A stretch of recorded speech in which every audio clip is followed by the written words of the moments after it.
No, if you're not waiting. Hello, hello. Can you see us? Can you hear us? We'll check that first. I think we're fine.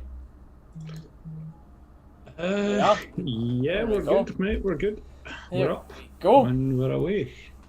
So, lads, I suppose it's kind of right to start this off with a little bit of a introduction. We'll start this with Dalus. I'm sure if you're tuning in this as your YouTube video after, you've seen him plenty on the channel. He's here for our watch along and reactions.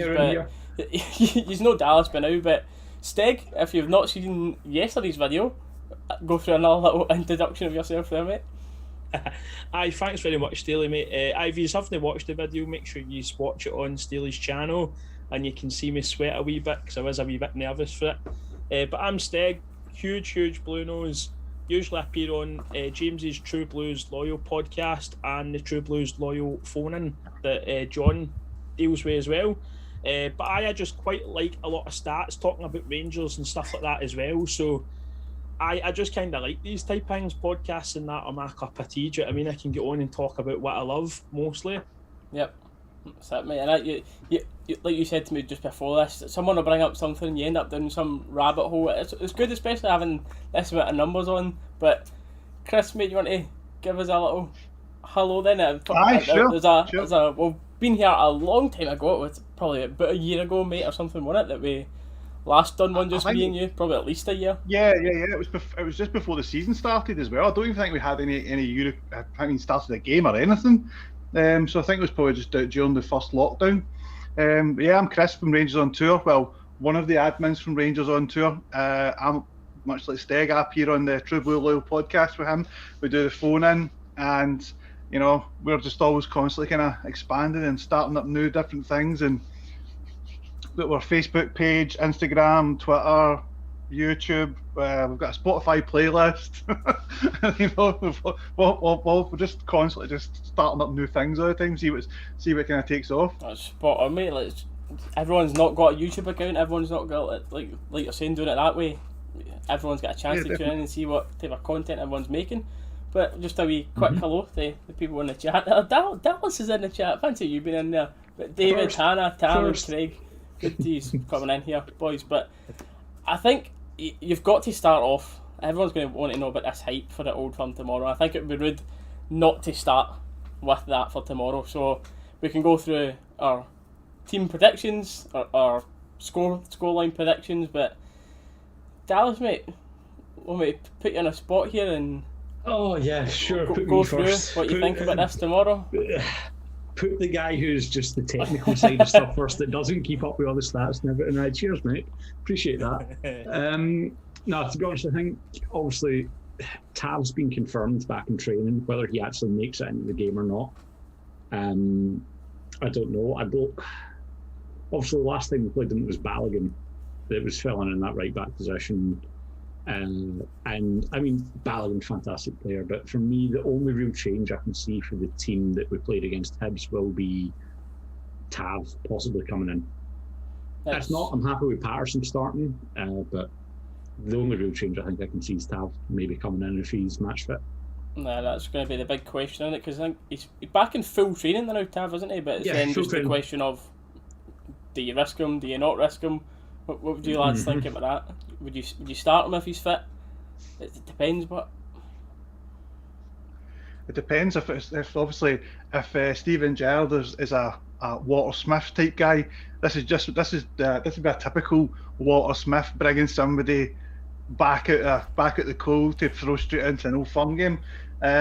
Personally, I would rather start with Patterson because I think he's no let us down, and as much as he's good going forward, I think he looks like a really accomplished defender as well. Yep. So I would rather take Patterson off later on in the game if we're we're leading comfortably, so and give him a chance. But no, I think Patterson should start tomorrow. Yeah, but personally, I'm the same as that. I think I can't remember him having a bad game for us. I know he is obviously.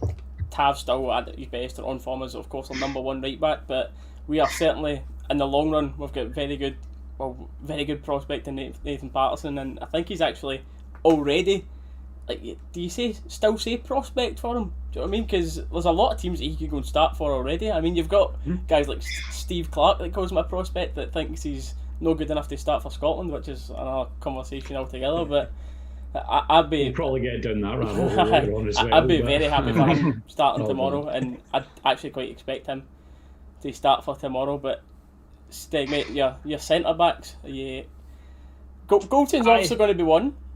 You thinking just Helander next to him, or? It's got to be Helander, surely. It's got to be. He's not lost as a game yet, has he? So there's still that Twitter page, I think it's you or John that keeps usually saying it in the past, Chris, that just replies no, because it's like, has Rangers lost a league game or something? Aye, it's just beautiful that, innit? Like, but the reason like Patterson's only classed as a prospect, and probably the hottest prospect in Scottish football now, because he's still only had 3 starts for us in the league, which is huge. That last game there was just his 3rd start, but like it's mad to look at him. We're all looking at him like a pure seasoned pro, and he is just a young boy still. So like, I think he's going to come into this old firm. You've got to start him. Stevie G's got him, and it's his dream. Do you know what I mean? Like, all he is, Rangers fans, if we were good enough, it would be a dream to play against Celtic, wouldn't it? So I think he deserves to earn that dream. And it's always good to know that Tav's back full training and we can pull him on if the wee man's struggling. Do you know what I mean?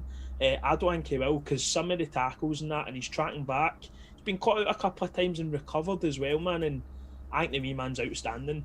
Do you know what I mean? Playing almost seems maturity beyond these years on the pitch so far as well. And then from obviously the COVID situation with him, you had a lot of fans that were no writing him off, but just more disappointed in the fact that he's risking that. But he's serving his punishment for it, whatever that may be. He's coming back now, headstrong, and especially coming back. It was the first game back after that COVID situation that he scored against. Came on and scored in like 2 minutes or something. Pretty much, but honestly, he's what a player he's going to be. But I suppose moving to our midfield, and it actually kind of picks itself out now, you would think, without... One thing, actually, sorry to cut you off there, I didn't even think about it until you mentioned centre-backs, but obviously Balogun started right back last time, so we didn't have him as an option for a centre-back. The only worry I have about Helander, granted, we've seen him as being a little bit quicker this season, we've not been too worried about him losing a lot of... But depending on the lineup that they play, the pace might be a worry for me, because we've seen how much it was causing Borna and Balogun issues, never mind not trying to down top the guy, but one of our slower players like Phil, you know what I mean? So it's like you might see Balogun to kind of counter the threat of the pace, but other than that, either one of them's a solid choice. I've said it, both of them are like really outstanding defenders for us. Both of them have took their criticism for different things, but either one of them starting, I'd still be confident with. But I think Balogun might be in rush out just to kind of counter that pace. It's just Big Phil's positional awareness that everyone loves the most about him, and that's how he gets away with it. Like he gets a lot of stick for being slow, but he's not that slow. He's just, for a footballer, quite slow. Yeah. But I think it'll definitely be Helander and Goldson for tomorrow. But if it came out that Balogun was starting, I wouldn't be like too disappointed in it, but I would expect it to be Helander, and I think that's the one to go with for tomorrow. But I was saying, at midfield, it does kind of just pick itself, I guess, or the defensive ones anyway, and you would think Davis and Kamara playing again, especially with Jack being unfortunately ruled out for quite a while now, which is we'll speak about it after as well, but that's a position that we're definitely going to need to look at strengthening. I think like Davis and Kamara when they start are brilliant, but Davis at his age now, he's not going to keep playing like 40-50 games a season. Jack's, you don't want to say injury prone, but he definitely needs to rotate rather than playing every game as well with this knee injury that he keeps on getting. But so he's presumed for tomorrow, Kamara and Davis then? I'd say certainty as well, man. I reckon Aribo will play and probably filter in that right hand side, I think, for his physicality. And we might see him track back a wee bit more to deal with El Yunusi, because that's their main threat at the minute, in my opinion. He's their best player now. and a lot of Celtic fans will disagree with me with that. Do you know what I mean? But I think we need big Aribo on that side just because he's a unit and a half, isn't he? Yep. I think, do you know think as well? What is obviously like last weekend when they played Livingston, they played a 4-3-3, much like how we set up, and you know their fans are all waxing lyrical about how they played this amazing, expansive football. But you know, no disrespect, but you know Livingston's season's kind of done, and you know you've got really nothing to push for, but you know to play expansive football at home. But I think. It depends if they do that or do they go through the diamond in the middle and play two up top, which causes a lot of problems the last time. But I think they'll probably stick to the same formation that they did against Livingston, and that will actually benefit us because then we'll have much more space in the midfield to create and push forward. Yep. Like you're saying, that last Old Firm as well, there was a lot of pressure put down Balogun early on. I don't think they'll get as much joy this time. I spoke about that already with Patterson, so that gave them a lot of momentum at the start of that game. But you'd expect, especially being at home, for us to be on the ball a lot more this time than what we were the last time, hopefully dominating the game. And as you're saying, them two in the midfield, or Davis and Kamara, should win that midfield battle. I think we'd expect them to be winning that because realistically, as technical footballers, they're far better than what they've got in midfield. That's just a fact. But playing in front of them, you've got your choices of Aribo. Hadji is someone that personally I don't think will actually make it into the starting 11. You can have your say on it, but I think it will probably be Aribo playing in front of them too. And then I think the front three that we'll go with is Kent, Morelos and Roof, I would guess, for me personally. I think Roof has to be on the side. Yeah. Roof just offers something completely different from like, and that's the kind of beauty of this side. Like everybody is an expert on their own kind of style. You know, Ryan Kent is Ryan Kent, Morelos is Morelos, and Roof is Roof. So I think in fact you've got to play those three, and I think. The other thing, like obviously you'll probably talk about later about how the game's been hyped up by the press. The fact is, if you look at the last two Old Firm games, Celtic threw everything in 2 45-minute bursts, and by the time the second half came, you know, they gassed out. So I think for them to, you know, if they're wanting to go through, they're going to have to go out and come at this game and try and win, and you know that could play into us. But I think definitely when it comes to Kamal Roof, he'd be my team every week. His ability to find space, and he's so strong, and he's a class act player. Mm-hmm. Yes, mate. Sorry, I agree with that. I think for a game like this, you need to start our strongest front three, which I think is Roof, Alfie, and Kent. But for me, it's like I think depending on how the game goes, if someone's maybe having a bad game, like. Instead of taking Kent off for right, which we've seen has been kind of the go-to sub for that like kind of pacey wing player, having Kent and Wright both on the pitch at the same time, we've seen how much especially the Kent transitioning across to the other side and everything, how much Laxalt struggled to deal with them, how much their right back struggled to deal with them. Can't remember the right back's name for the life of me. But having just the two players like that can bomb forward for the balls over the top, create that havoc, I think that would be interesting. But I think we'd kind of need a bit more time to work on that play style. So as much as I'd love to see that, I think, as you said, Alfie Roof and Kent's probably the way to go. But there is potential there to change it up if we need to. So yeah, who knows? We get Tammy in the chat saying he'd personally like to see Kent and Wright starting, and as you're saying that, I don't know if I think that's something that we can see in the long run, but I would never expect Wright to start tomorrow. I think he has only started one. I'm right in saying that, isn't I? The rest of it has just been started once, yeah. Sub appearances. Yeah. Like from what I've seen of the boy, he does look a cracking player. And I think in the long run, he might make his way into the team. Certainly, it could be a shout because remember back at the 2-0 game, it was Kent, Morelos, and Brandon Barker. So. And that's exactly what Brandon Barker was there for, was to use his pace and kind of get in behind him and kind of stretch them out a bit. So I think our biggest one as well was our bench. I think the selection that we've got to come off the bench is absolutely amazing. Oh yeah. If we're looking there's been many a watch along we've said it, Reece, where it's like our bench you could argue is one of the strongest teams in the league. Like just with players we've got sitting on the bench, and we've like, pretty much got reserves, 11 backups that would. They would certainly challenge for second place, pretty much. Oh, but like I said, if that's the team predicted, you've got maybe like that Hadji, Arfield, Wright, Big Hitting as well.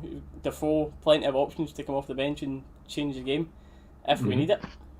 So something as well that I was looking at. See if you look at like Celtic's average positioning when they've changed into this front three to copy us, because that's kind of where they're going with Forrest, Edward and El Yunusi.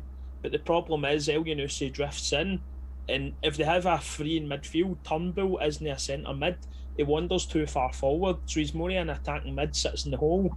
And Brown likes to sit just in front of his two centre backs, which leaves Callum McGregor kind of in the midfield. So like, if you genuinely go and look into like the average positionings of the Celtic team, I personally can't see them matching us in a similar tactic and coping, because they're going to end up with four up top, with obviously maybe more free in behind Edward type situation, but it's going to leave our midfield a chance to push up and win all these passes and dictate the tempo of the game, I think, personally. So it could be their own undoing, thinking with John Kennedy coming out of this press giving it the big licks, man. That's what I think personally is going to happen. Do you know what I mean? But I suppose, boys, we've went over the team. You're saying with the press building this up, you've touched on that earlier, Chris. So what are we thinking then? We went over our thoughts about the team. What are we going for a scoreline for tomorrow? For the score? Yeah, what are we thinking? I think... chopped and changed this? Was that? I'm saying, have you chopped and changed your ideas like me here? I'm sitting there going, it's 1-0, no, it's 4-0. Oh, no, I don't know. No, because in my head, the way I've been looking at it is, like I've said to Steg before and on the other podcast, on the True Blue Loyal podcast, that I'm looking at this season like when we had Kashina and then Murray at the end of the season. So it's flipped. So Celtic had Brendan Rodgers, so we've got the Brendan Rodgers and Steven Gerrard, and they've had the Neil Lennon and the interim manager.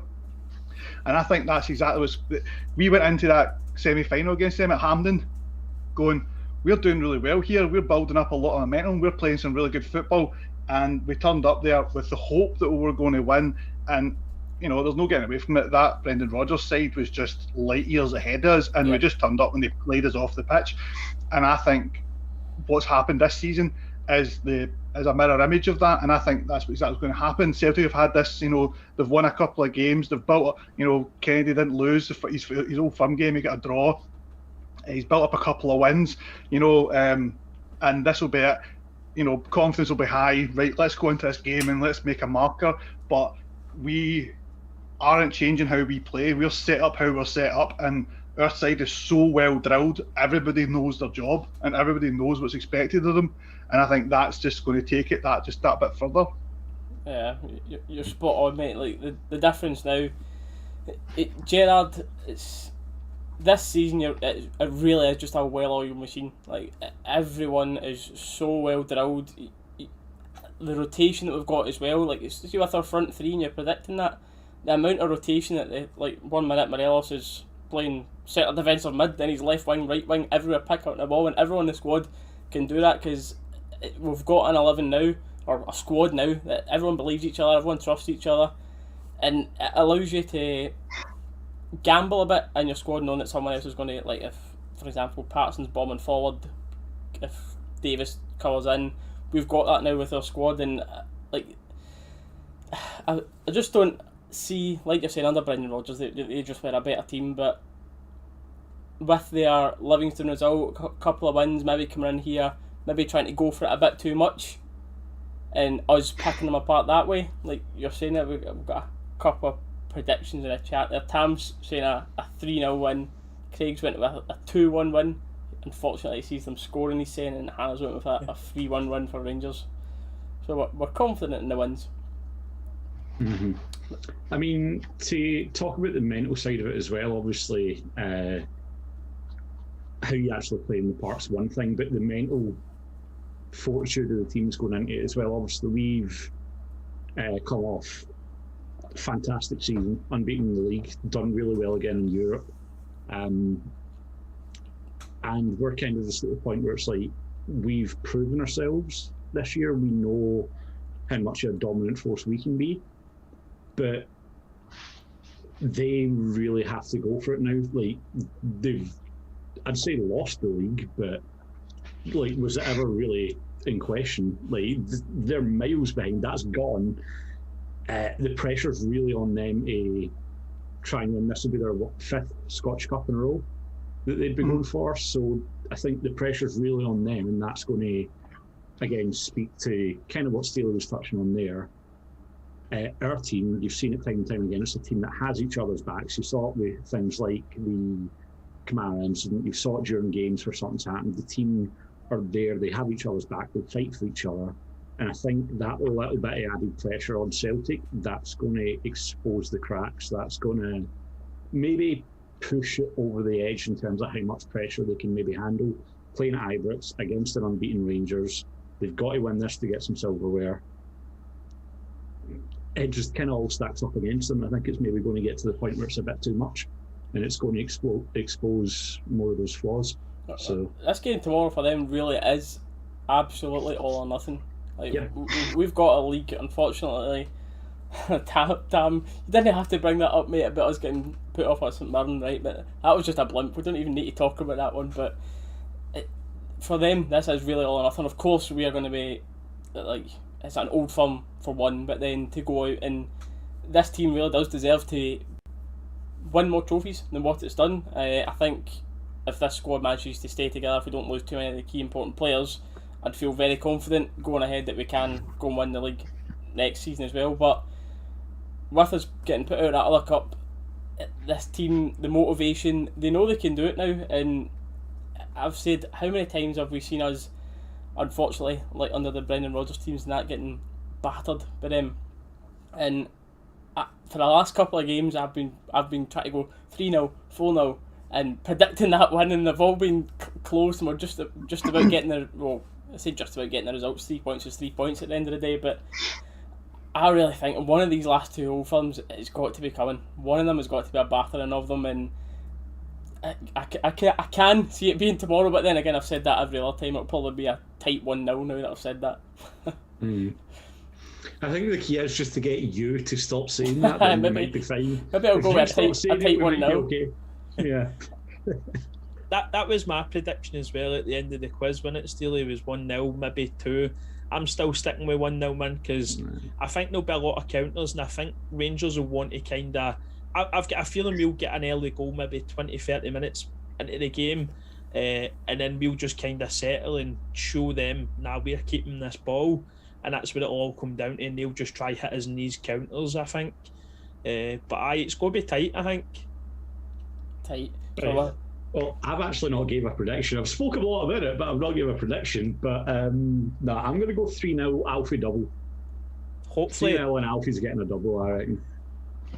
So I wonder if Brown will remember who scored at the back post this time. So, some guy scored at the back post, but we've got a couple of predictions there. DJ's come in there, welcome in, mate. We're going with a 2-1 win. David's a 2-0 win. I tell you, imagine this will go straight to with the 2 red cards. That's a prediction. This will go straight to extra time. This one, won't it? There's no has to be finished this game. Has to finish this game. Extra time.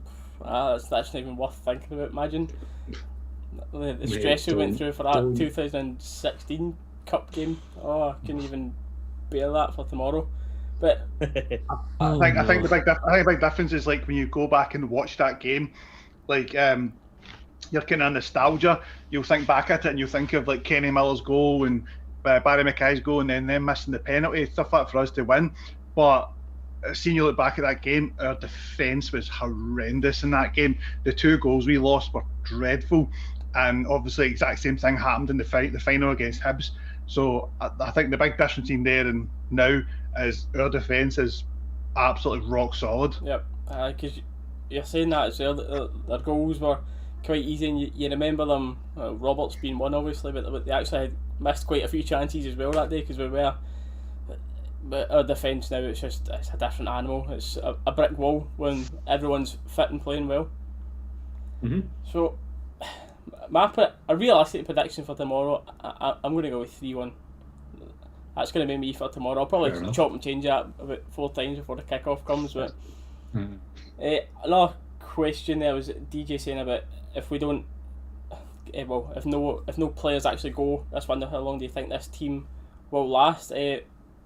I think it's pretty much guaranteed that one of our big hitters are going to go. I suppose we can move on to this. I think the club have said that as well. We can't just keep buying forever. We've got to get that equalled out at some point and sell one of the big hitters.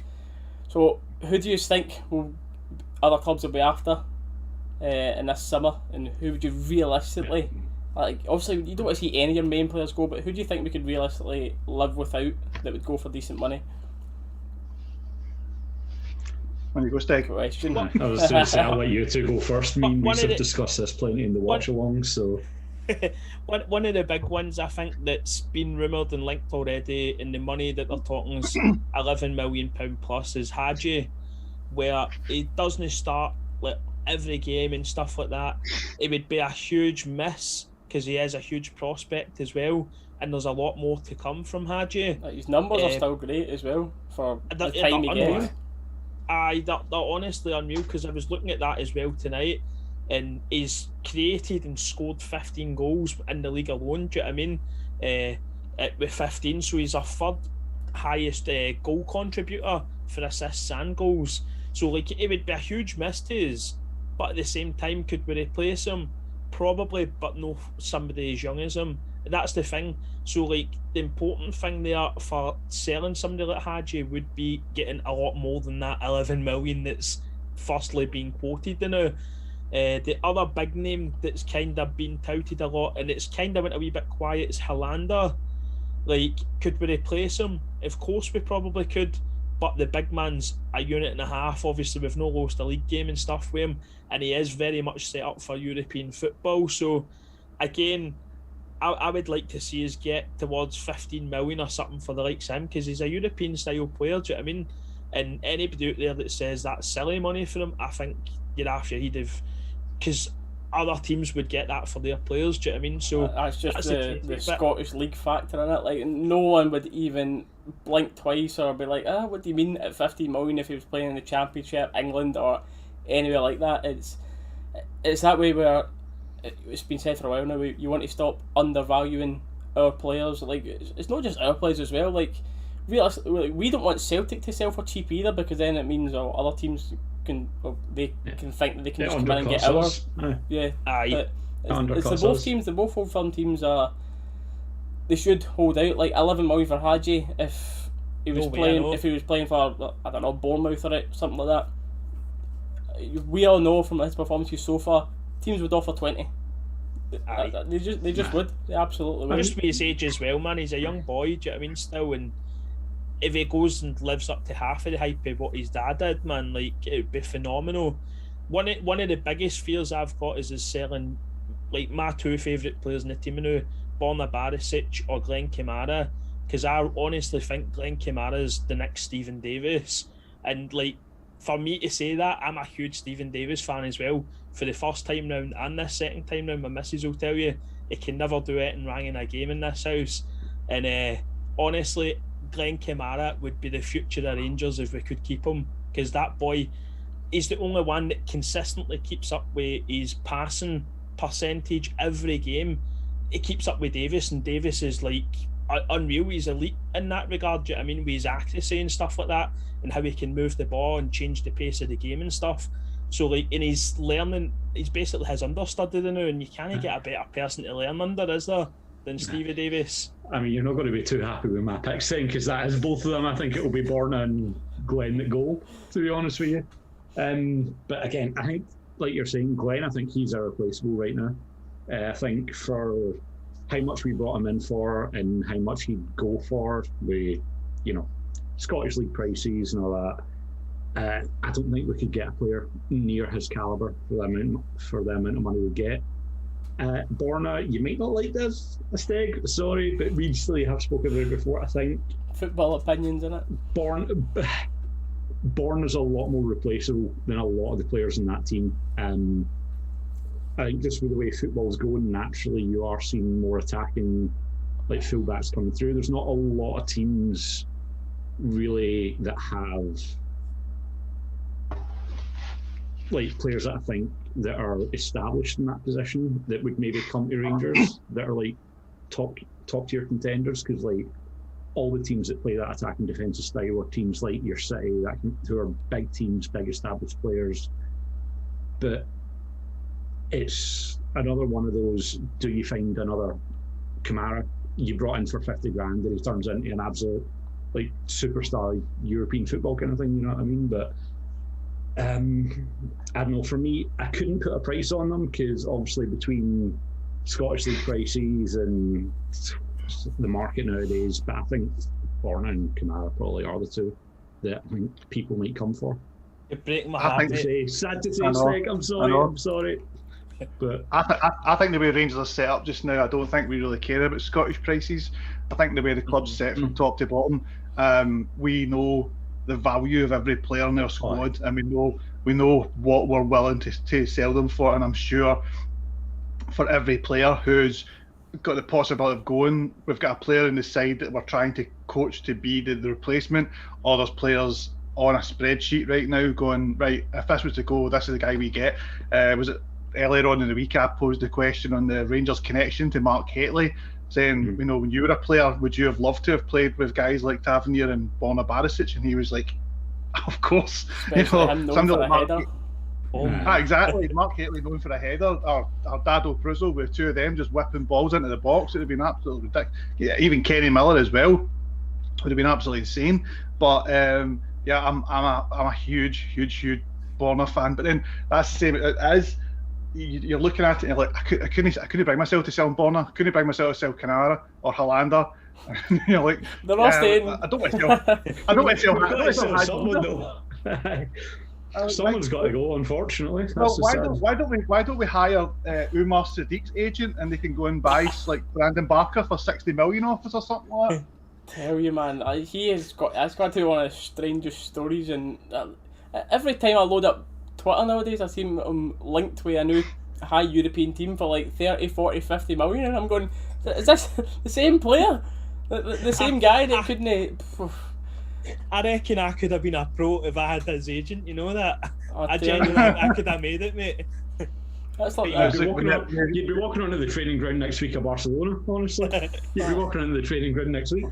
With the belly and that still as well. You've got to wonder, don't you? Like, to be fair, I've not really watched highlights. I've never watched the game. Like, I'm quite frankly not quite interested in what Umar Sadiq's up to. Especially after that thing that everyone hates talking about, that diving against Aberdeen. But I cannot believe it. Apparently, he's getting pretty decent numbers as well. Yeah. But as you're saying, that's a miracle agent at work there. See the scary thing about like mentioning Barisic's name to go, like, see consistently this season, do you know he's like created the most chances every game, like consistently his name's always there for first or second for the most chances created or second chances and stuff like that. So it's quite scary to think like we're talking about selling Borna, man. Like, honestly, if you were to compare him to other people out there in Europe, like he's honestly up there with the best of them for a left back in the world. Do you know what I mean? He plays in that Croatia side as well. Wise anyway. Definitely. He is a wee bit leaky at the defence. That's kind of where it is. But imagine next season we go free at the back and let Tav and Borna actually venture further forward. That would be quite a scary situation for teams, I think. To be fair, European football now, used to be back in the day, your left backs and right backs were right. Don't you cross the halfway line? Your job is to defend. But every fullback now, they're just pretty much wingers. Anyway, like, I think you'll actually probably struggle to find a high-end fullback nowadays that's better at defending than they are at attacking. I think it's because now as well, like kind of modern football, everybody's all the kind of forward-thinking clubs have fallen into the Bielsa football, and that's the positionless football. And if you look how they set up, pretty much your left and your right wing backs have just got that line up and down the pitch, but the rest of the pitch is for your other players to fit in. And like we've discussed before as well, I think that's exactly what Gerrard and Beale have done, is they've looked at the players and highlighted all their positives and looked at their negatives, and they went, right, what can we do to minimise that? And that's where the likes of, Ryan Jack, Glenn Kamara, Stephen Davis come in, because as much as they can break up play and pass the ball around, they can also slot in and allow, the players to kind of. It's definitely part of a system that we play, and you can see it. If you ever watch it as well, when they lose the ball, they seem to have like a little 5-second breather. So you can tell the team is so well drilled, and so when they lose the ball, somebody else goes to get it. You see them a wee 5-second breather, and then they start running again, because that's what they've been told how to play.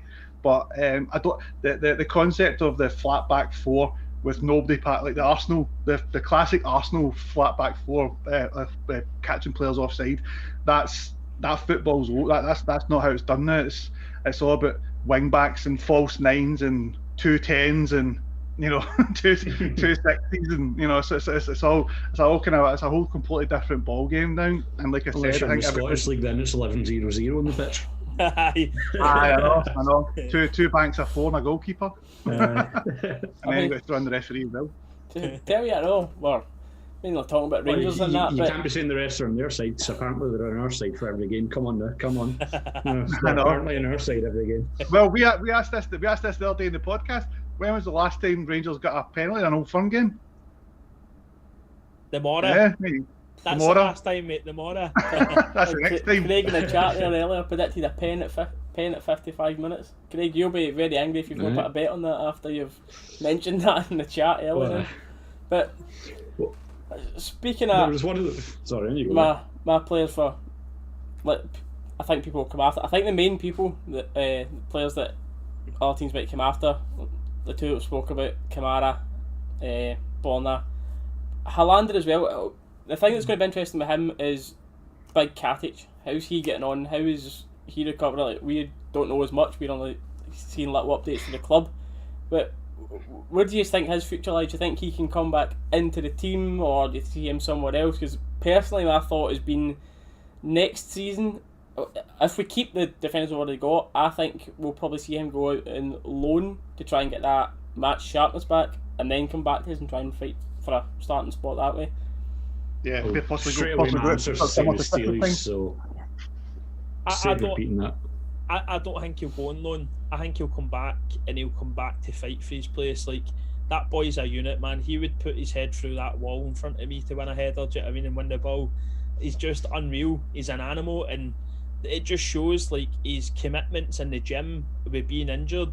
He looks as if he's getting more solid and a better physique every week that he does post pictures and stuff, and he's really embedded in the club. You see some of the pictures he's putting up and who he's meeting and stuff like that back home and stuff, and it's just I just see a big future. It's good that we've got Balogun there, but he's back up for Katic coming back, I think, and kind of to let him Simpson as well, and Simpson's just kind of a prospect still. Like, I don't know, we'll have to see how he copes. Do you know what I mean? That's in my head anyway. My own personal opinion is, will he be a Rangers standard with he's not been given time or anything like that yet, so the time will tell with him. I think before as well, when Katic was playing, he was, I think it's, my judgment was kind of cloudy by how much I love his personality and that side of the game that he brings to it, because you know what it's like, you've got players that you love for their ability, but then when they've got that personality and everything to match it as well, just you get a whole new love for that type of player, don't you? And Katic is someone that I'd love to come back. I'd love him to stay here, get into that starting 11, but I don't know if Gerrard's got that in his mind, because Gerrard before, Goldson's always been he's golden boy, and golden boy rightfully so this year, like 100%. There's no debating that. He's, I think everyone will agree, he is the main man now. But I think before, this was always a big debate before Katic, Goldson. A lot of people still preferred Goldson at the time, but it wasn't as clear at the time. But Katic was always the one bombed out. If ever Goldson ever made a mistake, which it didn't often, but if he ever made a mistake, he was fine. He was right back in the team. But if Katic ever made one, you used to see him getting bombed out quite quickly. So I don't know if that's gonna, because you see that type of thing. I hope it doesn't happen. It's a long time ago. We don't know what Katic and Gerrard's relationship's like. I'm not saying it's bad in any way at all, but hopefully everything is all good there. But his mentality as well just seems to be brilliant. Like you're saying, the transformation in him. Like, I'm sure you've seen the picture of how he used to look in our t-shirts, and now he blooming busts out the seams of his t-shirt. And it, like, a lot of players in his situation would just be not lazy, but not put in as much work as he's done. And I would honestly love to see him come back and fight for it. But I think the big thing as well, but it's like there's as supporting Rangers throughout the years, there's players that the fans immediately take to, and you generally find it's the guys who get stuck in or the guys who score the goals, and they're the ones that the fans. So Katic is that, all action, big leaping headers, and with a headband, a Richard Gough headband. I don't care if I've bust my head, I'll keep playing, and so the fans love all that. But I feel that there's players that are, and I think definitely over time for Gerrard, it's been more of an evolution than a revolution with his side, and you can see players have just got better and better and better and better. If you go back to Connor Goldson's first day signing for Rangers and look at a picture of him now, he's a unit. Everyone's on those special coffees. Everybody. Everyone's on the steroid. Everyone's on those Mexican. I actually saw. It was actually one of Tav that I saw, and I was like, "That's not the same guy. That's not Tav. Nah." Everyone's like you've seen right already. You're actually seeing it. Gerrard's touched on his physical side a bit. Like, it was, see when he first signed, like. It was actually my girlfriend. She was like watching the video of him getting signed, and she was like, "Oh, he's dead skinny, isn't he?" Like when he first arrived. But see, literally already the difference in him is the diets and the work that they must have them going through, which is you credit to our backroom staff for getting them in that condition. The nutritionists and the backroom staff. But I think that's the thing. It's like I think with Gerrard, that's always been the case. If you ever watched any like the teammates, like episodes on Soccer AM, people who played with him at Liverpool, like technically that guy single-handedly dragged pretty average Liverpool sides on his back. And when he went to England, he's the one player that everybody all said when who's the best at training. He goes Steven Gerrard. He goes technically one of the best players there. He goes but nobody worked harder than him. And I think that's what he's instilled in the team is. You're all here from merit, but it's your application and your attitude that's going to keep you here. And we've seen that over the time of players that have came in with a good reputation, like your Grezdas and these sort of guys who on paper looked like a great signing, but attitude-wise, even Morelos has came out and said as well that him and Gerrard have had a very kind of up and down relationship, but it's starting to all kind of click in Morelos' head of how they want things to be done, and that's what he wants. Like I was saying about how the fans want to see that all lung busting and big challenges and diving headers and stuff like that. And I feel that you don't see the kind of the slow evolution of Glenn Kamara, or when we signed back Stephen Davis when he first came back on loan. You could tell it was going to take him a couple of games to get used to it. I think everybody expected Stephen Davis from years ago just to turn up and just turn it on, but he took a while. Joe Aribo is taking time. Hadji's taking time. Kent's, everybody's been given. They've been given the trust of the coaching staff to just and again, our conversation we always have is no fans in the stadiums actually I feel benefited us a lot. We've touched on that a few times about no fans being in the stadium, but hi Daniel, welcome into the chat, mate. But what I really hope is the fact that the players, like, they've shown that they can do it. They should have the belief that going back to a full house shouldn't be too different from them. But the only thing that I'm most worried about is Tav and Golson had, the two of them could arguably be fighting for Player of the Year, this season, but they two were nowhere near as consistent when they had fans. Well, you could say that for a lot of the team, but I think personally, you might disagree with me, but them two, I think I've seen the biggest difference in them. Yeah, it's been the biggest swing with those two. Yeah, especially Goldson, I would say, because you even seen it wasn't that long. It was that Hamilton game we got beat, and it was I remember everyone on social media making a big deal about it. That Tav came out and said he gets nervous, like to play at home against teams like Hamilton, and you had a lot of people say, I don't know if it was kind of took out of context or whatever way it is, but you just hope. I don't know what I'm trying to say here, but I hope their mentality is just as strong going back to the full house, because they've shown how good they can be, and they just need to try and keep those standards. Mm-hmm.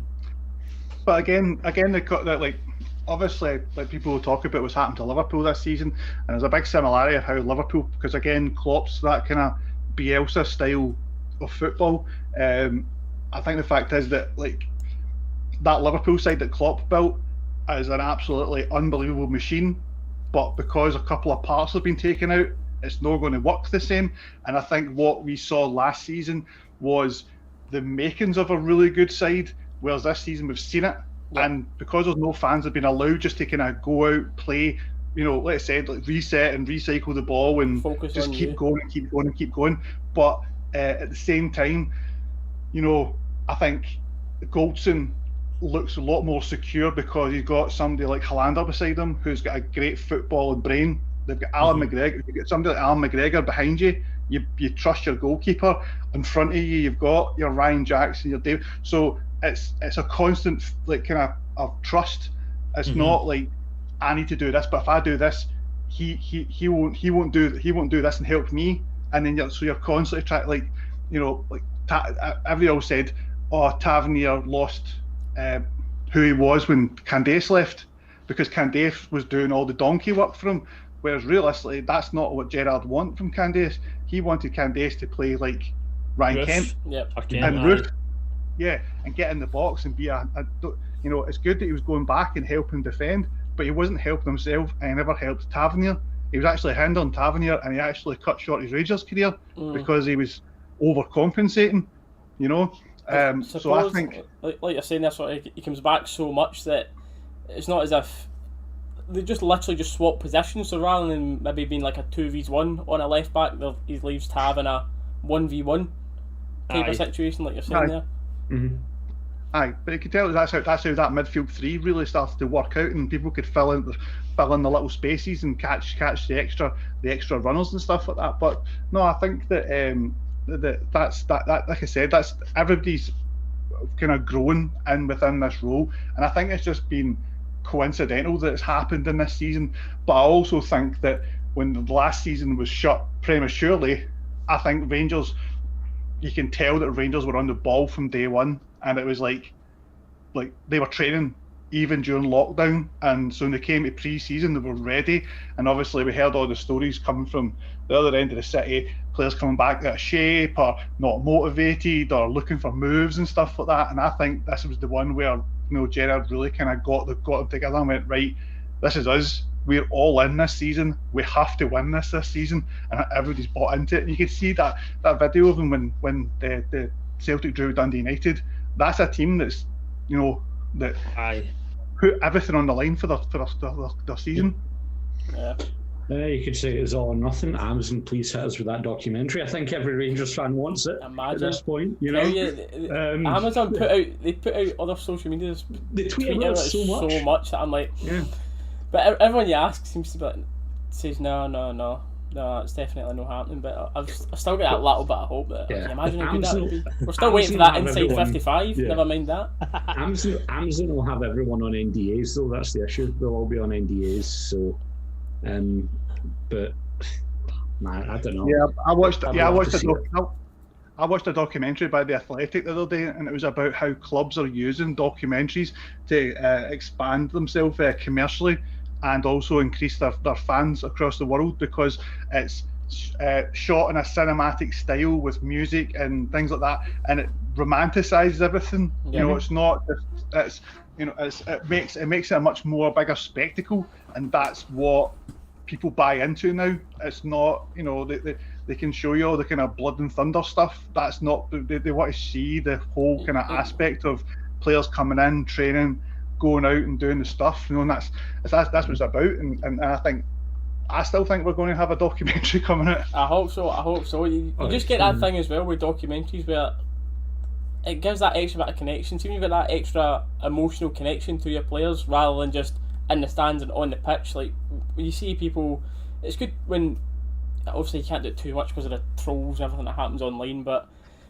when the players are responding to fan messages or you're seeing stuff of what they're actually like off the pitch more, it makes you fall in love with a team over and over again and more, especially when it's your own team, like you're saying, when they use the documentaries. Those videos from the dressing room after the St Mirren game, like if we didn't live in this age, we would never have saw them. They would have been spoken about it, like they'd been spoken at like after dinner things years down the line, but because everybody's got camera phones, we as fans, we got to see in the Rangers dressing room the night that they mathematically secured the league, and just Gerrard sliding about and they're all dancing and singing each other's songs, and that was unbelievable, and that is modern football now. Yeah, that's the thing. We would all love that going forward, wouldn't we? Like every year seeing stuff like that behind the scenes. And I was just thinking, how good would it be to get even something back like Blue Heaven, if you remember that, and it shows you like the academy, but at the same time it could be dangerous because if you're like showcasing your youth, I was like, maybe Blue Heaven, that's why they went, nah, it's not a good idea.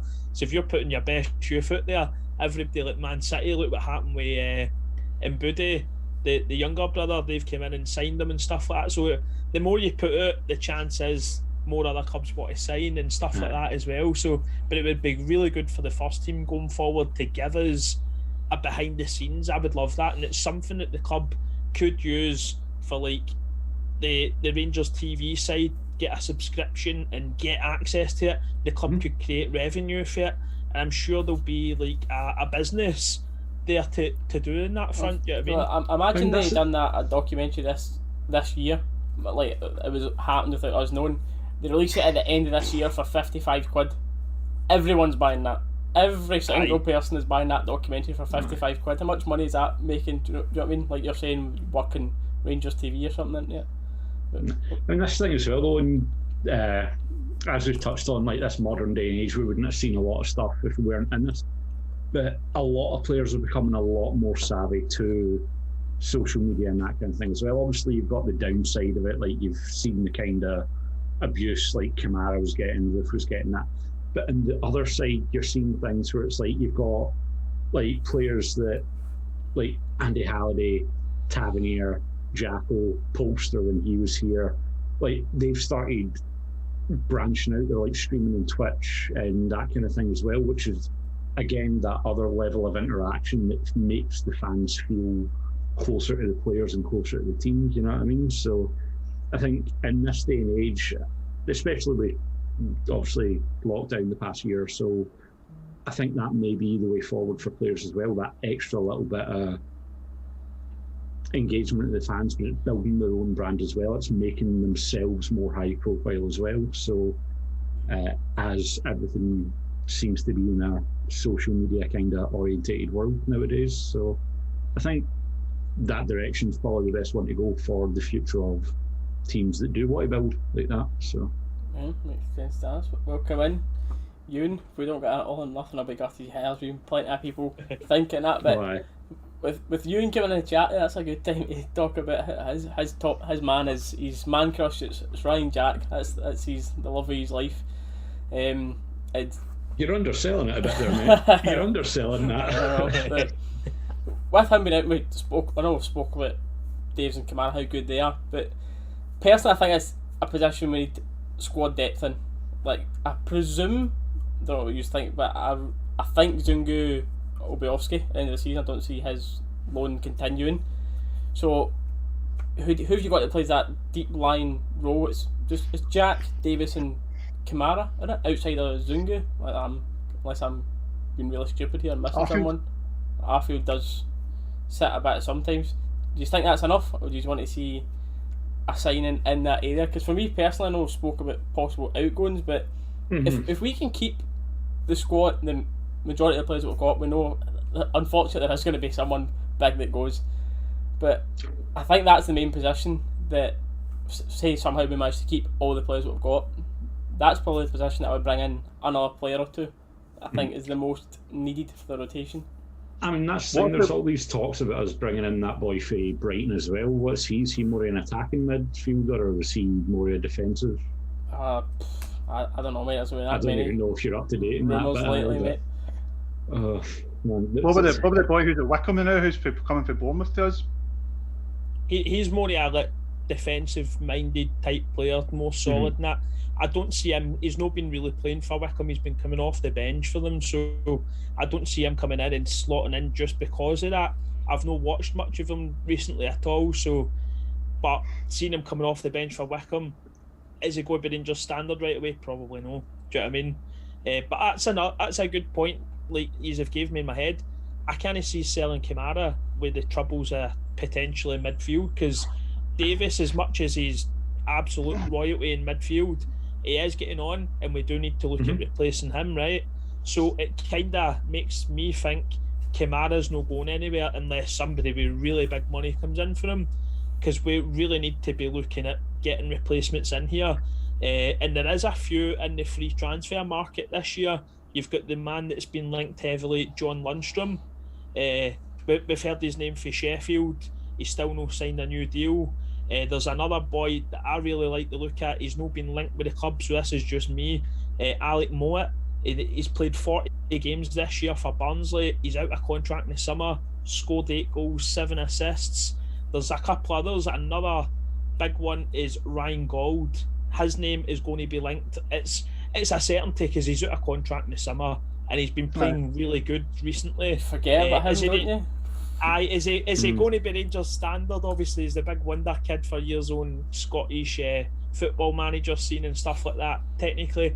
But he's been doing really well. It's a certainty he's going to be linked with Rangers and Celtic going forward with his contract being up. Do we think he could come in and do a job in the midfield? I don't know. There's a few that I've looked at the night. Nick Powell, I think he's for Stoke, is it? He sits more in front of the midfield than that. They're all out of contract. So there's a certainty the club's got to be looking at out of contract players, isn't it? So these names have got to be in the hat too. And the scouts will obviously deem them good enough or not. We're not going to be able to, I don't think. But I would really like to look at that boy Alec Mott though, because it could be a position we need to fill where it is more central. And if he's scoring goals and getting assists with Barnsley, I think if they get into that playoff, he might get a new deal and stuff like that and might want to stay, but who knows. I would love us to maybe get in on him though. I mean, this is the thing, the big lure we've got as well. Obviously last year it was Europa League, but this year we've got the lure possible Champions League football, you know what I mean? So I mean, that's a good thing. A lot of players, that's the thing. There's a good chance there might be a chance as well they might turn around and say, we're not going to sell in the summer, let's keep this team till Christmas time and see how far we go. It's a big gamble, but you know, that's the sort of thing that it really could pay off. And just say, get Gerard about that. Give me till Christmas time. I was just looking at the chat there. Ewan's obviously like we've got Ryan Jack. Obviously, we're missing him out there. Hopefully he comes back. Hopefully they get to the bottom of his injury, man. Like that would be amazing. Imagine having Jacko being injury free, man. Like that's the dream, isn't it, going forward? Why? Yeah, absolutely. It's just we did touch on it earlier. But these injuries seem to come from whenever he's away playing for Scotland. That's when he's picked up most of his recent injuries, anyway, isn't it? But you touched on the Champions League football. Do you think the Champions League football was surprising? Well, we've not spoken about him actually going out yet, but Champions League football enough to keep Morelos this summer? I think so. I think as well. I think if anyone for the top's going, it would probably be, I don't know, maybe it would probably be Itten for me. I think Itten's probably bottom of the pecking order for me right now. And like that's not a slight against him at all. We spoke about it earlier on, where it's like you see sometimes players need that little bit of time to get adjusted to the Rangers system, to grow into it, get used to the Scottish game, that kind of thing. And I think Itten has the potential to do that. but I think he's kind of fell flat this season, especially compared to all the hype about him and like that kind of thing. So I think for me right now, he's bottom of the pecking order. I think he's probably most likely to go. The only reason I put him before Defoe in terms of going, Defoe obviously fantastic striker, had a fantastic club and international career, and I think he'll be really essential in bringing on the development of the other like attacking players at the club right now. So stick money on it to score tomorrow coming off the bench after that. Yeah, probably. Yeah, I'm going to do it now. I'm doing it. You'll happily eat humble pie if he comes on and scores a winner tomorrow. Like, prove me wrong. This is the thing. I say this, like, I will never ever slate a Rangers player just cause it. Like, happily proven wrong. I will be happily proven wrong, but obviously, football's a game of opinions in it. Everyone's going to have one that you don't like. So, I think it's the now. I don't think it's too unpopular of an opinion to say he's like down the pecking order now, but it's then just what we're going to get out of him in the long run. Like you and saying there, like Bonner. Well, like I said earlier on, look at all the other players on the side who have been given. Look how long it took Barisic to find his feet in the side. Kamara, Aribo, Kent, even Morelos scored a lot of goals, but for the amount of goals he scored, he missed a lot of games. So like, he's taking time to try and find what his kind of main purpose is in the side. So I think that's the kind of beauty of the whole thing with Gerrard and his team is the fact is that they actually seem to enjoy projects. Would Gerrard buy a ready-made player more than a player that will bring somebody in? We'll give him 18 months and see how things. Yeah, it would cost much more, wouldn't it, to get a ready-made player? A lot more. Well, you're talking about playing Champions League football, and that's it. Like we got to the last 2 years in the bounce, we've got to the last 16 of the Europa, and we're a fantastic team, well defended, well drilled. Everybody plays great football. We play some really, really attractive football, but at that level, you need that player that's just game time, going to switch it on, change the game all himself. Maybe in a couple of years that will be Hadji. He's got a fantastic range of passing. His ability to find Kent and Morelos with the ball's superb. Same with Joe Aribo. It's like the ball stuck to his foot at times. It's nigh impossible to get the ball off the guy. But I think that's the one I would like to see. Is would Gerrard's side be looking for a ready-made player to come and slot straight into that side, and would it work more than how we've been doing with kind of projects? Yeah, because it's interesting, because our team, Morelos there, just touching on that, is I'll speak about bringing in prospects and that in a second, but he's just bought a house, and we were, a couple of us were talking about this.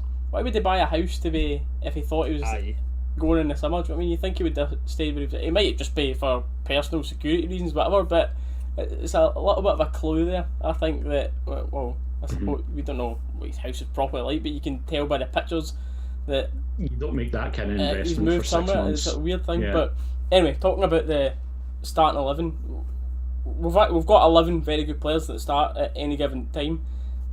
Like you're saying there, we would need to pay serious money to get anyone that would come straight in and replace anyone in our starting 11, because obviously we're nowhere near like the top European sides, but we've shown it in this Europa League, in this Europa League run, and hopefully in the Champions League next year, that we are a very decent European side. See the thing touching back on Itten, like I personally don't see selling him in the next season at all, because we've went out and we've paid between 2 to 3 million, we'll call it, right? Yeah. Because I wasn't saying we should sell him. I just think if someone is going for that top, I think he'd be in the mix for it. I don't see us investing in someone and then at all selling him. But I think he was bought for the style of play that they've been trying. He's a bit of a workhorse, so he's got the stamina, he's got the speed, he's got the youth on his side.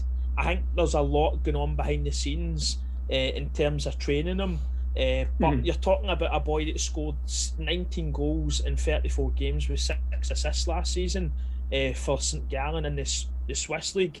He has got goal instinct in him. It's just about definitely bringing it over, and he's only had 4 starts. Most of his games, the other 20 have been for the bench for us this season. So like, I think he could be pinnacle to maybe Morelos going next year or the year after. And then this man will be ready. Do you know what I mean?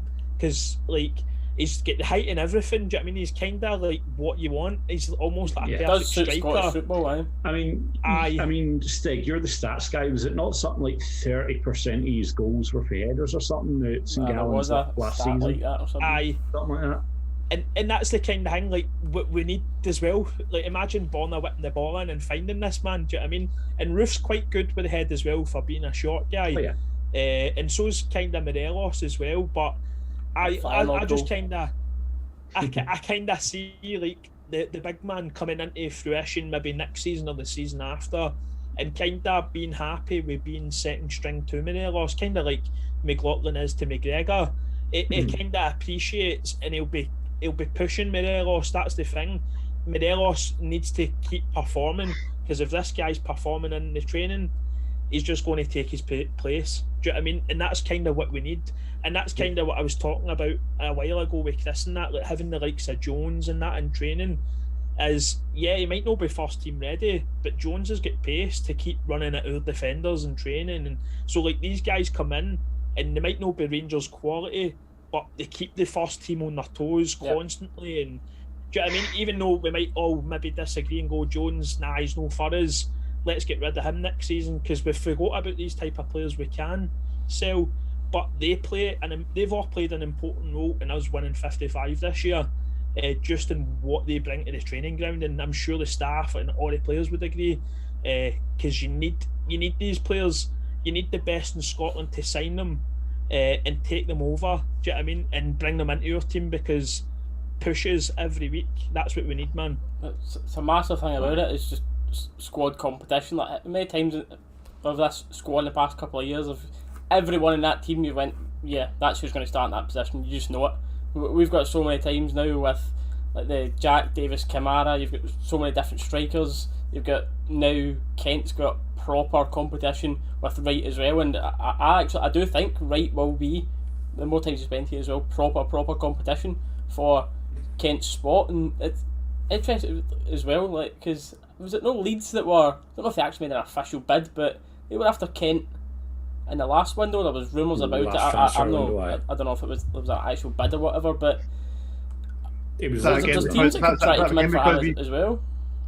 It's also the fact as well because we play Beelzebub. Yeah, I know. that's why Leeds keep on getting linked with Barisic, Kamara, and Kent, because those players will fit right into their system. Going to need Itten and Jack next season for the Europa League. That's the thing. Let's get a Champions League, and hopefully we make a longer run in the League Cup and the Scottish Cup and that as well next year. You need that big squad, like Gerard said it multiple times. You want that. You want that 2 in each position, and realistically, we've pretty much got that right now. And just a wee quick one here for people that are typing in the chat. If you're in here and you're wondering why you can't type like normal in here, just because we don't do these podcasts often at all on this channel, just made it a wee extra treat for the channel members, basically just saying, so this one is channel members only that can talk in there, but every other video and every other stream after this will just be back to normal. But just in case you're wondering why you can't type in this for now. But what did Daniel say? That it might be wrong, but Leeds president came out and said they had a bid rejected for Kent, because I can't remember. I honestly can't remember at the time if they did, because I remember a lot of talk. There was so much talk about it, but Leeds have signed that boy Rafinha. I don't know how much you watch. I was about to say their second option's he's on been no fire, bad for them. by the way. So their second option's been not too bad. Yeah, so I think that'll be another reason that Leeds kind of get put off him, because that Rafinha boy's come in and done so well. But I suppose whatever, we'll talk about last topic here, I think, boys, because we're an hour and 10 minutes. Don't want to keep you all night, but so one more we can talk about here is we're still invincible in the season. Only got our 5 draws, as Steg's well aware of. So with the rest of this, do you play full squad and make sure we get that Invincibles, or are you giving people like Itten, right other players a chance in the squad? For me personally, mate, full strength every week. Like we're a team where people need to earn their place, in my opinion, and that's what I like to see. So like, it would be nice to give people a wee chance and stuff like that, but have they earned it? That's the most important thing. Like, don't just give Scott Wright it because he's new to the team and we're unbeaten and stuff like that. No, make him earn it. Everybody needs to earn to play for this jersey, in my opinion, and keeping it full strength just shows the rest of Scotland like why we're unbeaten and why we deserve to maintain this going forward, and hopefully we just maintain that, in my opinion anyway, going into next season, keep it that standard. And I reckon Stevie and Michael Beale and stuff have that kind of stand in the head. There was that game, obviously we did switch the team up a bit and it kind of came back to bite us, so I think we've learnt a lesson for that kind of romance.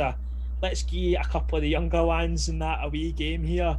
I would like to, even Simpson, I want to see him, and that's the thing, like, he's played with Bournemouth, he's played at a higher level technically than the SPL, but is he earned the jersey? The only people that can tell us that is Stevie G, Michael Beale and Culshaw and stuff, Gary McAllister, so I would like to see him earn it before just getting handed it. Do you know what I mean? Yeah, spot on the mate, couldn't I? Said that any better than that? Look at the battle fever juices flowing and everything there with that speech, mate. Oh mate, I'm right up for it. Like, I don't think I'm going to got sleep the tonight. battle fever on.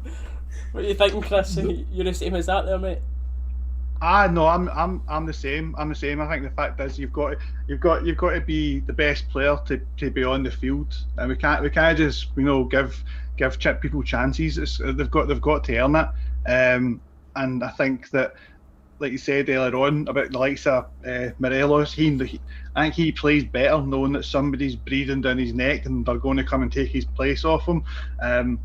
So no, I would want us to go out, and I think it shows you that every time you listen to Gerrard or Beale or anybody, it's that commitment, intensity, and drive and goals. And it's all key words that they use to constantly reaffirm themselves. And like the interview that Morelos done back in Colombia said, our goal now is to win the Scottish Cup. So you can see that's what they've turned round and they've went, right, this is what we want to do. We want to go and win the Scottish Cup, and we want to go and finish it. And I think that's the thing. I think that we'll probably again talk about what's getting said in the press. I think that we've now got a coaching staff and players who have got that. We've always been questioned about their bottle or their mentality, but now we've got players that are like, no, we should be the champions. We are the best team, and we'll show you we're the best team. Yeah, I'll rate it. Mm-hmm. Brilliant, lads. So, Could play some music. I know. Get it going in the background here. YouTube, don't shut us down for copyright. The only other thing I can add to that really is to touch on, I think it's going to be unanimous full strength squad rest of the season, but to kind of touch on what you were saying about making them earn it, it's like you want to show that like pulling that top on's not just a formality to play a game, it's a top that means something to a lot of people, it's a club that means something, and if you're putting that on and you're trusted to wear that badge, you've got to go out and fight for it, for the club, for the fans, and for yourself. I mean, me and Steely were very, very vocal about it when the Edmondson and JJ situation happened. Like, at that point, they're putting the name in the back of the jersey in front of the badge in the front, and that's not what I want for any player. I want that badge on the front to be the number one priority. So yeah, get them in, make them fight for it, so that when they earn that, it's a rewarding feeling. They're going to go out there and they are going to do or die for the club. Battle fever's on, chat. Is it? Definitely. We're right up for Definitely. it. But yeah, you spoke about the media hype. So see about Borner's response to Kennedy of saying it's the biggest joke he's heard this year. Of Kennedy, of course, saying that he still believes Celtic are the best team in Scotland. Are you happy with Bonner saying that? Because you see a lot of people with mixed opinions of it. Because you've got people that say, "Oh, don't give them extra motivation, this, that, the next thing," but it's an old firm. Everyone's got all the motivation they need as well. What do you think about him snapping back at Kennedy? Typically, my attitudes don't give them their eyes, be the bigger person, and shut them up on the park. But that's just such a ludicrous statement. I can't exactly blame Borna, so yeah, I think I don't know. I think and everybody's looking at it in terms of like, oh, it's funny what Borna said. I don't know. It's pretty sinister. His reaction to it is kind of like, oh, aye. Like, that's a guy I don't think you'd really want to mess with. Yeah. And he's like a true Bond villain. He looks like he's like pure holding a gun at you while eating an apple and not a care in the world to pull the trigger. I said that. See, just the accents and the look of him. I spoke about this with my girlfriend, saying that after the two of them have done football, Big Borna and Katic, the two of them could get roles in Bond villain movies. I'm telling you, they've got a feature in that. Oh, Especially Katic's size. It kind of adds back to what we were talking about a wee minute ago, though. Like, we would like to see like an Amazon type series, wouldn't we? So like, everybody should love that our left back's coming out and going, who's this guy? Do you know what I mean? A wee bit of Conor McGregor, like, do you know what I mean? I'm not going to say exactly what he said, but I love that. I love the fact that he's come out and just kind of went, basically, who's that guy? Shut up. Do you know what I mean? Like, there's no way that they're the best team in Scotland. That's an insult to us. I love the big man for coming out and doing it. It kind of shows you that he wants it.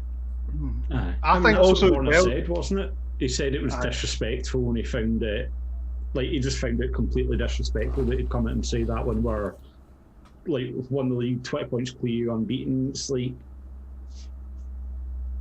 mind blowing. I know, but that's the same as well. I was saying, I was talking to my brother-in-law about that today, saying to him about how, again, we're talking about like, the evolution of people. Gerrard in his first season, he was the guy at the side of the pitch, shaking everybody's hand, being dead cordial and trying to be pure everybody's pal and all that. You can see that he's been here for that length of time, that he's got a bit tougher and a bit steelier, and he realises that, nobody wants you to win here. They want you to fail because you're Rangers manager. They want you to fail because you are Steven Gerrard.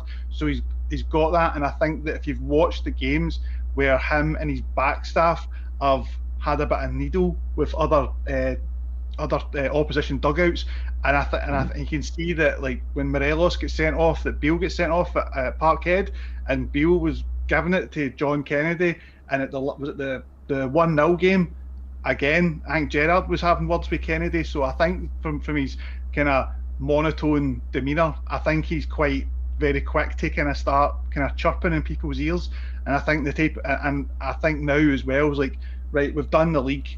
I think now the type of guy that Gerrard is like, I want to go and smash this guy now. Mm-hmm. I want us to go and absolutely smash this guy now. I mean, I think that's the thing as well, though. If you're watching like the Gerrard documentary that came out as well, like you can see how much of a passionate guy he is. He wears his emotions and his heart on his sleeve, and I think it's safe to say, while we'll never replace Liverpool, he's fallen in love with Rangers. He's fallen in love with the Rangers culture, and I think second to Liverpool, he will back this club with everything he's got. So it's like, it is good to see that. So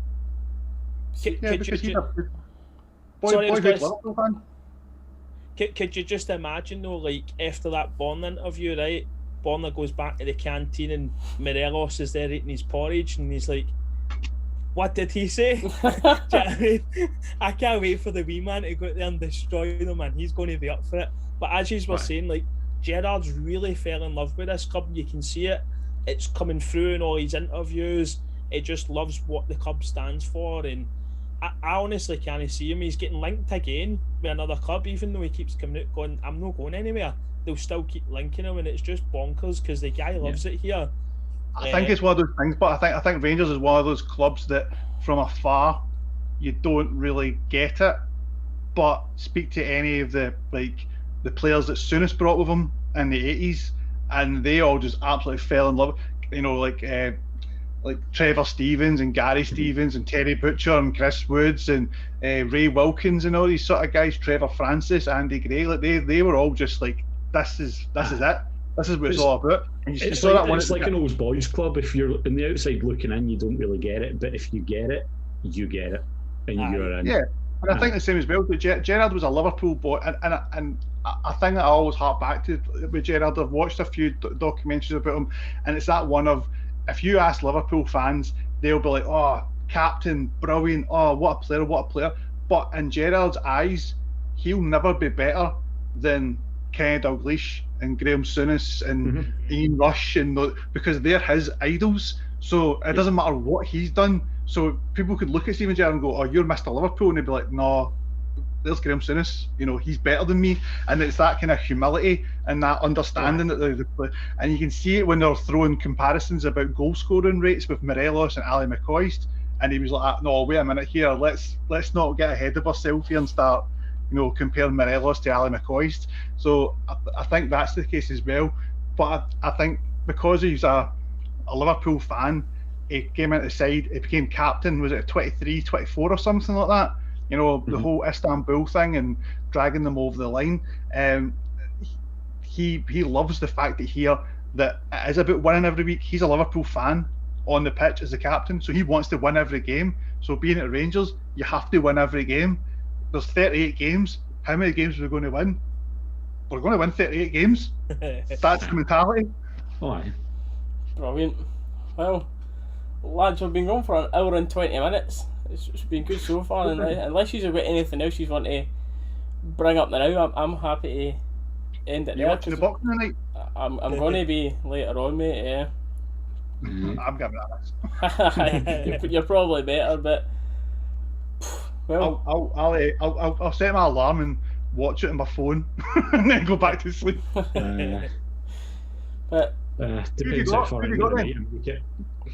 for the main event for it tonight, I honestly, I don't know, mate.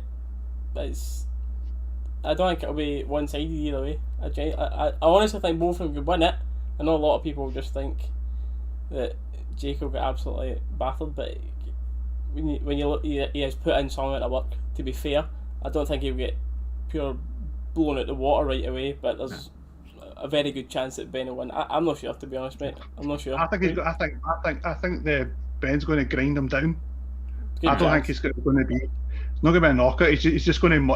It's like the first fight between Tyson Fury and Wilder, where he just mauled him and just physically imposed himself on him. And I think that's what's going to happen in this fight. But I think it will be the experience for Ben that will shine through in it, definitely. Like, Steely will tell you, like, after everything that happened with the polls early on YouTube and that kind of thing, I'm not a fan of him.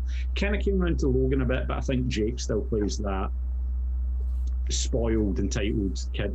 Like, whether it's an act for the camera or not, no one will know. Only he'll know. It's an act for the camera.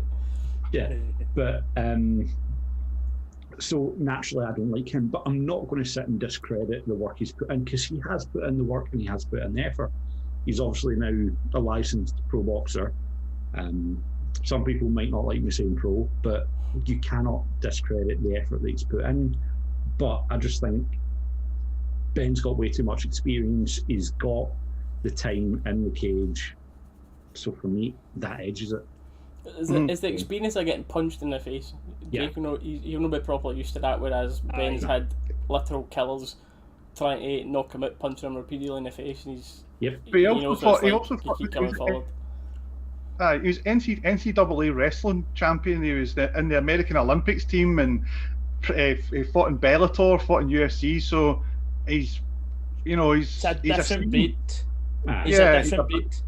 See, exactly. Going for doing YouTube and all that, and like having a normal life. I've done a lot of boxing growing up and stuff like that as well. I'm a huge boxing fan. Like, this boy is an amateur. Like, I don't care if he's got a pro license or not. Quite a few of my pals went pro as well, right? And they were good boxers, really good pros, done well.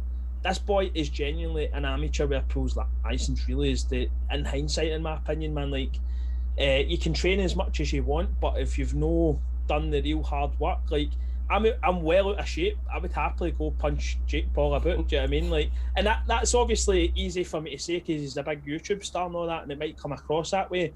But no, like, I wouldn't be scared of him. Do you know what I mean? He's just a YouTube weightlifter. Do you know what I mean? That's the crux of it. He's not got the experience and stuff like that. When I boxed in the army as well, it was like a kind of box-off system to get to a final, and it was grueling hard work, man, to get there. He's no experienced stuff like that in his life, do you know what I mean, in the real boxing world, and to go through what amateur boxers done. There's a lot of really good amateur boxers out there, and they work hard, mate, 5-6 days a week, every week, like all year round, snow, the lot, do you know what I mean? They do a lot of road work. These guys would beat them, do you know what I mean? That's the, in my opinion anyway, that's the scary bit, is this guy's making a huge amounts of money just because of who his name is, that's it. Do you know what I mean? This guy, I think, will beat him hopefully tonight, and it'll just silence it. We'll find out tonight. As well, it's hard to judge with his history as well. He's fought Deji and a basketballer, I think. Aye. Basketball player, was it? Aye. Nate Robinson. Nate Robinson, aye. Is he basketball? Yeah. Yeah. So he's fought a YouTuber and a basketball player. Like, YouTubers, and you can't compare well, it. Oh, and Geb, okay, Geb as well. But yeah, I forgot about him. My bad. But aye, so it's like he's not really got the history behind him that Ben does, so you can't really judge them on that. But I don't know. It'll make for entertaining content anyway. It brings more eyes onto the sport, whether it's in a good way or a bad way. So that's it. That's boxing true. wins in the end, I'd say. Boxing wins in the end. That's what I can't wait after COVID, man, to go back to all the fight nights and that in Glasgow and stuff, the UFC. It'll just be amazing to get back to normality in that regard. Nah. Everton, 50,000 at Ibrox. Tell you, see the first game back, see the atmosphere. It's going to be like your first game back. It's going to be like your first game ever. But, well, Aye. I'll have that type of feeling. You've been away for so long. You will Next see season- grown men cry. Aye, you will. Absolutely. Next season, it'll be a party all season, I bet you, as well. Let's see, as soon as Aye. everybody gets back, every game it could be like Hamilton, you name it, we'll be partying all season because we've not had that chance. So, like, Ibrox will be like no other Ibrox all year next year, I think, man, as soon as we get back. That's what I'm Until positive. 5 minutes into the first game and somebody hits a stray pass. Aye. If it's tough! You're hopeless!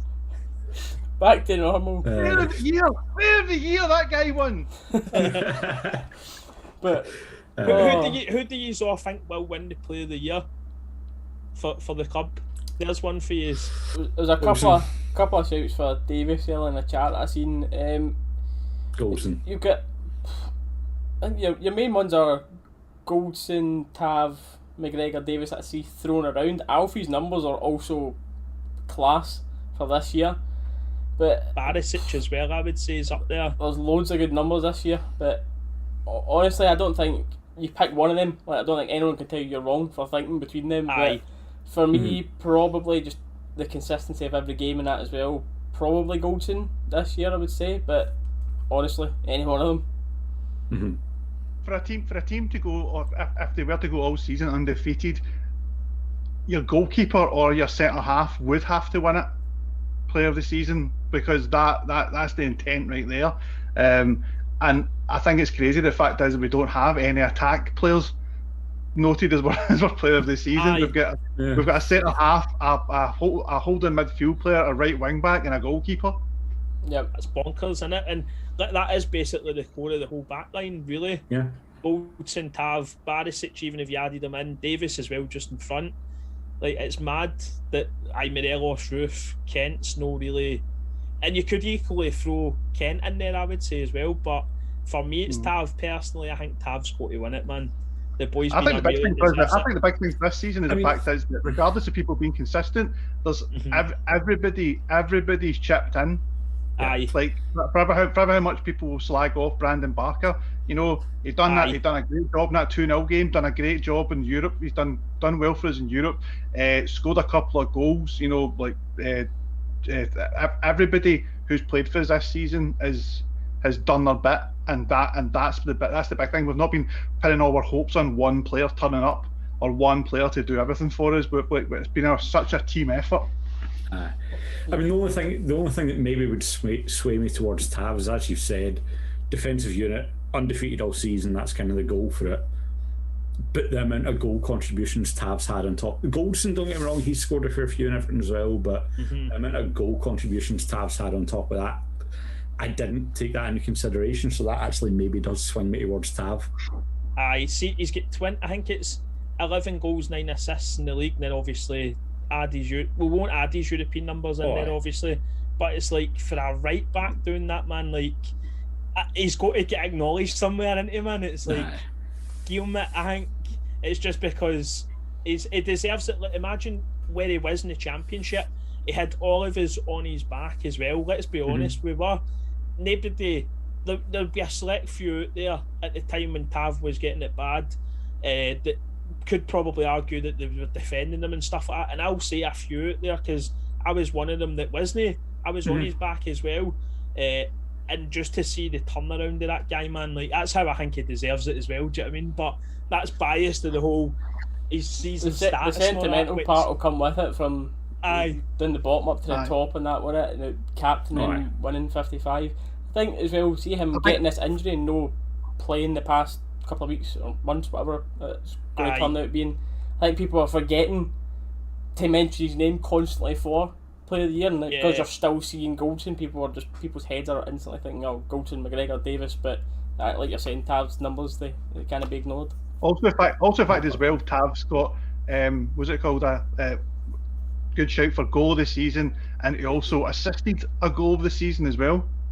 Aye, true. That probably Livingston and Dundee United you're talking, I guess. Aye. Two of them. Aye.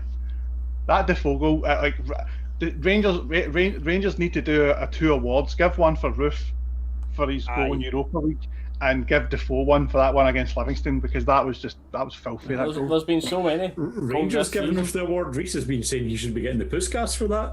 I'm not even joking, by the way. I try to take my bias out of that for that Roof goal. I don't only think it's goal of the season. I think it genuinely is Puskas goal worthy. Like, we've seen players score from the halfway line before, but take on 2 and 3 players and then shoot in a swimming pool. In a swimming pool.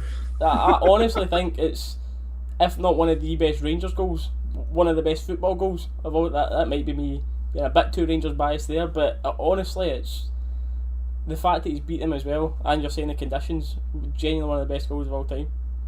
Aye.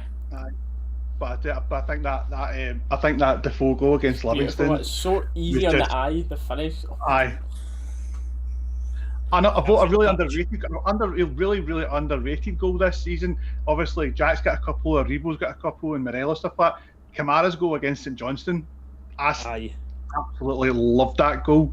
Just a wee toe poke from Aribo, and like Kamara didn't even break stride and just put it by. That was amazing goal, absolutely amazing goal. The link-up play for it as well was good, wasn't it? That's what it was all about, innit? But it's unreal, man. Like, I think I agree with Reece though. Puskas award for that goal, man. Like, if he doesn't win it, there'll be a Stewards inquiry. See if he doesn't minimum be in the nominations. So there's something definitely wrong there. He'll get the KO. He'll get the KO of the season as well. Can you imagine? There'll be some people in the Czech Republic that wouldn't be too happy with him winning goal of the season, but but what are we saying in chat? Roof against Benfica, mate. That's what I'm saying, Daniel. There's too many. Even Kent's against Hibs the other day was a belter. There's that many. We've been spoiled. See, I kind of mentioned as well. This is one that kind of doesn't get mentioned a lot, but Jack's edge of the box volley as well. That one, that was a favourite of mine. Aye, that was. I thought Jack's win against Ross County was something like 11 passes, and then he kind of broke into the box, and I thought it was a cracking goal as well. But as there's been so Tav's many highlights kick as well against Dundee United. Fantastic. Yeah.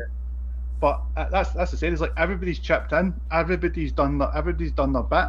You know, I get to this point of the season that I like to see players who haven't scored a goal. So who are we still waiting to get a goal from? We're like Balogun, Balogun, Zungu, and who else? Pretty much everybody's scored, bar 2 players, because Patterson scored in Europa. Even Big Calvin scored a goal, didn't he? I think he is. I think so. Pretty sure he has. I'm just going through our usual starting team, like literally short of McGregor. Oh, everyone's played a bit. We've That'll be- we've got to give McGregor a penalty now just to get everyone in that starting team scoring now. I Surely, was just come on. thinking that. Imagine we go 4-0 up tomorrow. Would we give McGregor the penalty? Imagine just the wind up. Imagine that. Oh, we spoke about for years and years. Oh, it'd be brilliant. Even Jordan Jones has got one. Kamara, Helander, Barris, Wright's got 2. Do you know what I mean? So there's quite a lot scored. It's just obviously Davis scored against St Mirren in that game aye. we try not to talk about, Daniel. cup game. As Davis, But- that's why you it's might have like forgot about it. See, that was That's my what- worry as well, Reece. So see, when the quiz, I was worried because I look at that much stuff, my mind goes blank sometimes with that. So I was like, oh no, I bet you I get asked a question and I've just got a pure blank, because I do look at a lot of things, man, like goals and assists and all that. And I like how you cleared that up there. You look at a lot of things on your computer, like goals and assists. Oh man. Well, lads, it's been an It's always best to absolute, end on a deleting your history Oh joke. god, yeah. it's been an absolute pleasure having you on, lads. Cheers for No problem at all. being on, and likewise, man. thank yous to everyone in the chat and that as well. But that's we've passed an hour and a half now, so I don't want to keep everyone here too long tonight. You'll be able to find links to everyone's social media down in the description of this. So again, thank yous. It's been honestly been a pleasure. Really enjoyed this. We'll try and not make it a year before the next one. We'll try and make it Scottish Cup. I can get Scottish used to Cup this. This final. has been a good laugh, right? slightly more Nah. regular than Every that. 6 but- months instead now. We'll double the frequency, double it. A quarter. Every quarter. Love that. Right, David, Craig, Hannah, everyone else that's still been in here, thank you for watching.